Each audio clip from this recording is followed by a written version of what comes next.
আমার বন্ধুগণ দাঁড়িয়ে প্রস্রাব করলে চিকিৎসা বিজ্ঞানীরা বলেছেন অতি খুব দ্রুত কিডনি দুইটা নষ্ট হয়ে যাবে।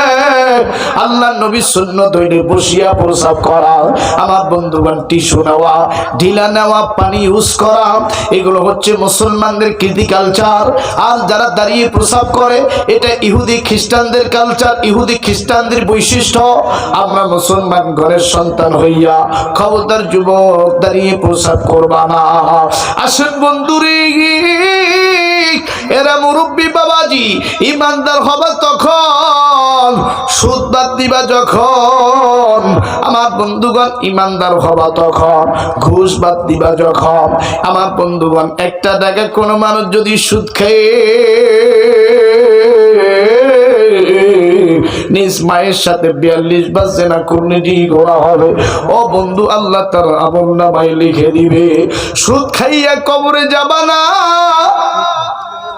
যেই মানুষ সুদ খেয়ে কবরে যাবে এরা সিরাজগঞ্জের বাবাজি, এই পেটটা হয়ে যাবে সাববিচ্ছুর গর্ত কারখানা। এই হারাম পেটটা হয়ে যাবে জাহান্নামের ফ্যাক্টরি, জাহান্নামের কারখানা। এই জন্য বাদান সুদের সাথে সম্পৃক্ত করবা না। কথা বলেন ঠিক কিনা? ইমানদার হবে তখন, সুদ বাদ দিবা যখন। ইমানদার হবেন তখন, ঘুষ বাদ দিবেন যখন। যুবক ইমানদার হবা তখন, অনলাইন জুয়া বাদ দিবা যখন। ইমানদার হবা তখন, আমার বন্ধুগণ হারাম রিলেশনশিপ অ্যাফেয়ার ছেড়ে দিবা যখন। ইমানদার হবা তখন, রাতের গভীরে অন্ধকারে পর্নোগ্রাফি, আমার বন্ধুগণ নীল ছবি বাদ দিবা যখন। আমার যুবক ভাইরা ইমানদার হবা তখন, হিন্দি গান শোনা বাদ দিবা যখন। ইমানদার হবা তখন, এই দুইটা চোখে আমার বন্ধুগণ অশ্লীল ভিডিও, পর্নোগ্রাফি ইত্যাদি বেহায়া নারী থেকে চোখ দুইটাকে হেফাজত করবা যখন। কথা বলেন ঠিক কিনা? আজকে সুদের নাম রাখছে ইন্টারেস্ট। কথা বলেন। এখন ডিজিটাল যুগ, ডিজিটাল নাম রাখছে যে হুজুর আগে সুদের বিরুদ্ধে ওয়াজ করতেন, এখন ওয়াজ করেন আমরা ইন্টারেস্ট খাই, আমরা তো সুদ খাই না। কথা বলেন ঠিক কিনা? এখন সুদের নাম তারা ইন্টারেস্ট রাখছে, ঘুষের নাম রাখছে স্পিরিট মানি। কথা বলেন ঠিক না রে? ঠিক। আমি বলি এই সমস্ত লোকগুলো হচ্ছে শিক্ষিত শয়তান। কি শয়তান? আরো জোরে কও। ওরা কি শয়তান বাপ? শিক্ষিত শয়তান। কথা বলেন ঠিক কিনা? এই জন্য আইনুদ্দিন আজাদ বলছেন, দুর্নীতির ওই আকড়ায় পরে জাহিল করে গাম, আরে কলম দিয়া কামাই টাকা আবার ধরে সাধুর ভাব। আরে শিক্ষিত শয়তান ওরা, দেখেন কোন লোকটা মুখ নড়ায় না। শিক্ষিত শয়তান ওরা, ওরা হলো দেশের লাগি ভাইরাসের মতন, ফাইলে কলম ঠেকিয়ে জনগণের উপর করে নির্যাতন। আরে সুদের টাকায়, ঘুষের টাকায় ওদের ভুরি করে যে টান টান। শিক্ষিত শয়তান ওরা। আরে কথা বলেন ঠিক কিনা?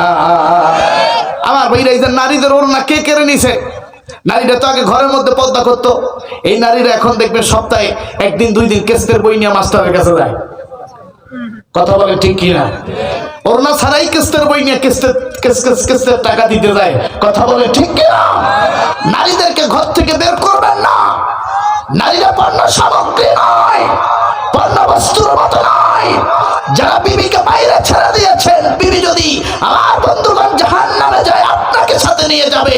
আপনি যতই হাজি হন, মুন্সি হন, যত ওলি আউলিয়া হন, ফজর থেকে জোহর পর্যন্ত যদি মসজিদে তাসবিহ জপেন, আর আপনার বিবি যদি নাইট ক্লাবে যায়, আপনার মেয়ে যদি পার্কে গিয়ে প্রেম করে, আপনি হাজি সাহেব ধরা খাবেন। কথা বলেন ঠিক কিনা? আরো জোরে বলেন। আজকে আশা ব্যাংক, গ্রামীণ ব্যাংক, এনজিও, এমন কোন এনজিও ব্যাংকের সুদি টাকা নাই, প্রত্যেকটা পরিবারে নাই। কথা বলেন ঠিক কিনা? এই সমস্ত এনজিও ব্যাংক থেকে বের হয়ে আসবে। প্রয়োজনে খালি পন্থা দিয়ে ভাত খাবেন, মরিচ পেঁয়াজ দিয়ে ভাত খাবেন, গরুর গোশতের দরকার নাই। আমার বন্ধুগণ, এরপরেও সুদ থেকে বের হতে হবে। কথা বলেন ঠিক কিনা? আরো জোরে কন, জোরে কন। দেখবেন হারাম খায়া খাইয়া, সুদ খায়া, ঘুষ খায়া কিছু কিছু লোকদের পেট এত বড় হয়ে গেছে। কথা বলে, দরজা খুলের সময় হাত লাগে না, পেট দিয়ে একটা চারা দিলে দরজা খুলে দেয়। আরে কথা হয় না? আমার ভাইরা, এই সমস্ত পেট বড় হয় কেমনে জানেন? এই যে আমার বন্ধুগণ সৈরাচার আমলেরা মন মারছে, টন মারছে, বিধুভাবতার কাঠ মারছে, বয়স্ক ভাবতা মারছে, কালভার্ট মারছে, ব্রিজ মারছে, এমনকি এই নিকটতম যে বাজারে 10-12টা টয়লেট, পাবলিক টয়লেট সরকার থেকে বাজার ছিল, ওইটা পর্যন্ত মাইরা পেটে ঢুকাইছে। এই জন্য পেট এত বড় হয়েছে। কথা বলেন ঠিক কিনা? মহিলারা, মা বোনরা চিন্তা করে আমাদের 7 মাস 8 মাস 9 মাস তাও তো আমাদের পেটে বাচ্চা আছে, কিন্তু ওদের মনে হয় 14 মাস চলতেছে। কথা বলেন, কথা বলেন। এই জন্য সুদ ঘুষ থেকে বেঁচে থাকার দরকার আছে না নাই? আরো জোরে বলেন, জোরে বলেন। আমার বন্ধুগণ, আমার ভাইরা, আসেন আসেন, সূরা হুজুরাতের ভিতরে আল্লাহ রাব্বুল আমিন 4টা গুণের কথা উল্লেখ করেছেন রে বাবা। 1 নাম্বার আমানু ইন্নামাল মুমিনুনা আল্লাযীনা আমানু বিল্লাহ, আল্লাহর প্রতি ঈমান আনবেন, আল্লাহর প্রতি সব সময় বিলিফ রাখবেন, বিশ্বাস স্থাপন করবেন। আমার বন্ধুরে, I do not care without of Allah, আল্লাহ ছাড়া এই দুনিয়ার বুকে কাউকে ভয় করা যাবে না। আমার বন্ধুগণ, আমার ভাইরা, আজকে দেখেন, আপনি একটু ভেবে দেখেন, চিন্তা করে দেখেন, দেশের মোড়কে আল্লাহ পাক কিভাবে চেঞ্জিং করে দিয়েছে, কিভাবে পরিবর্তন করে দিয়েছে। আপনি যখন, আমার বন্ধুগণ, মরার জন্য লড়বেন তখন আপনি ঠিকই মরে যাবেন, আর আপনি যখন মরার জন্য লড়বেন তখন আপনি বেঁচে ফিরবেন।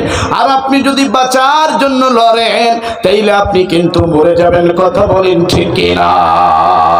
যারা ইমানদার যুবক হবে এরা রাজপথে সংগ্রাম করবে, শিশারা প্রাচীনের মতো বাতিলদের কাছে মাথা নত করবে না। কথা বলেন ঠিক কিনা? যাদের ভিতরে, আমার বন্ধুগণ, ইমানের অগ্নিশিখা আছে, তারা কখনো নাস্তিক মুরতাদদের চোখের গরমকে ভয় পায় না। কথা বলেন ঠিক কিনা? আরো জোরে বলেন। এদেশে মৌলবি হচ্ছে 3 প্রকার। কয় প্রকার? মৌলবি হচ্ছে 3 প্রকার। একটা হলো দরকারি মৌলবি, কথা কয় না, যারা জেল, জুলুম, নির্যাতন, ফাঁসির মঞ্চ পর্যন্ত গেছে, এরপর বাতিলদের কাছে মাথা নত করে নাই। কথা বলেন ঠিক কিনা? দরকারি মৌলবি কারা জানেন? সিরাজগঞ্জের বাপ সেরেন্দাসপুর এলাকার বন্ধুগণ, দরকারি মৌলবিদের কিছু তালিকা দিয়ে গেলাম। যেমন আমার বন্ধুগণ মাওলানা আব্দুল রশিদ সাইদি হুজুর, ইনি হচ্ছেন দরকারি মৌলবি, বাতিলদের কাছে ইনি মাথা নত করেন। এই কথা বলেন ঠিক কিনা? দরকারি মৌলবি কে জানেন? আমার বন্ধুগণ, পিচ্ছি আমার ভাইরা আল্লামা রফিকুল ইসলাম মাদানী, তিনি জেলখানায় তাকে বন্দী করে রেখেছিলেন। আমার বন্ধুগণ, পর্নোগ্রাফির মামলা তাকে দেওয়া হয়েছিল, বাতিলদের কাছে মাথা নত করেনি। এগুলো হচ্ছে দরকারি মৌলবি। কথা বলেন ঠিক কিনা? আমার বন্ধুগণ, দরকারি মৌলবি কে জানেন? মুফতি আমির হামজা হুজুর 72 ঘন্টা তাকে ঝুলে রাখা হয়েছিল, না খেয়ে রাখা হয়েছিল, টয়লেটের মাঝখানে, টয়লেটের সামনে তাকে রেখে দেওয়া হয়েছিল। এরপর বাতিলদের কাছে মাথা নত করে এই কথা বলেন ঠিক কিনা? দরকারি মৌলবি হলো এদেশের ওলামায়ে হক্কানীদের, কওমি মাদ্রাসার ওলামাদের মাথার মুকুট আল্লামা মামুনুল হক। আমার বন্ধুগণ, তাকে বন্দী করে রেখেছিলেন মুফতি আজিজুল হক রাহমাতুল্লাহির সন্তানকে। তারপর বাতিলদের কাছে মাথা নত করে এই সিংহের মতো ছিল। এগুলোই হচ্ছে দরকারি মৌলবি। কথা বলেন ঠিক কিনা? আর সরকারি মৌলবি হলো যখন এই সরকার দিল্লি চলে গেছে তখন এই বাইতুল মুকাররমের ইমাম শেষ হয়েছে। কথা কয় না? এগুলো হচ্ছে সরকারি মৌলবি। কথা বলেন। আর যেগুলো তরকারি মৌলবি, এরা দেখবেন শাকতো আছে, গোস্ততো আছে, মাছতো আছে, মানে সব জায়গায় পজিটিভ, কোনো জায়গায় তার নেগেটিভ নেই। কথা বলেন ঠিক কিনা? আরো জোরে বলেন, জোরে বলেন। অনেক ইমাম আছে দেখবেন, হ্যাঁ আমি মসজিদে ইমামতি করি, আমি সুদের বিরুদ্ধে যদি ওয়াজ করি, আমার সভাপতি সাহেব সুদ খায়, আমার চাকরি চলে যাবে গো, আমি কি খাবো, আমার বউ খাবে ঘি, আমার বাচ্চা খাবে ঘি। কথা কম। ঘুষের বিরুদ্ধে ওয়াজ করলে আমার ক্যাশিয়ার সাহেব ঘুষ খায়, আমার তো চাকরি চলে যাবে। কথা বলেন ঠিক কিনা? ও ছাতা, ইমামতি করার দরকার নাই। কথা বলেন ঠিক না? ওই সমস্ত ইমামদেরকে বলবো, মরহুম আইনুদ্দিন আজাদ হুজুরের কি গজল মনে নাই? কি হবে আলেম হয়ে, কি হবে আলেম হয়ে, ইমাম সেজে সমাজেতে, পারো যদি সত্য কথা জাতির সামনে না বলিতে, চাকরি ভয় করো যদি ছেড়ে দাও ইমামতি। আর কথা কয় না? চাকরি ভয় করো যদি ছেড়ে দাও ইমামতি, কি হবে ধোঁকা দিয়ে আল্লাহকে, কি হবে বেঁচে থেকে অযথা বিদ্যা শিখে, যদি না করতে পারো শোষণবিহীন সমাজটাকে, কি হবে বেঁচে থেকে? কথা বলেন ঠিক কিনা? আসেন বন্ধুগণ, এ দেশে আলেম আলেমের শত্রু, ভ্যানালা শত্রু। আমার বন্ধুগণ, আজকে মিজানুর রহমান আজারি হুজুর বয়ান করতেছে যশোরের ভিতরে আকিজ গ্রুপের। আমার বন্ধুগণ, বিশাল একটা সমাবেশে, বিশাল একটা মাহফিল, লক্ষ লক্ষ মানুষ নিয়ে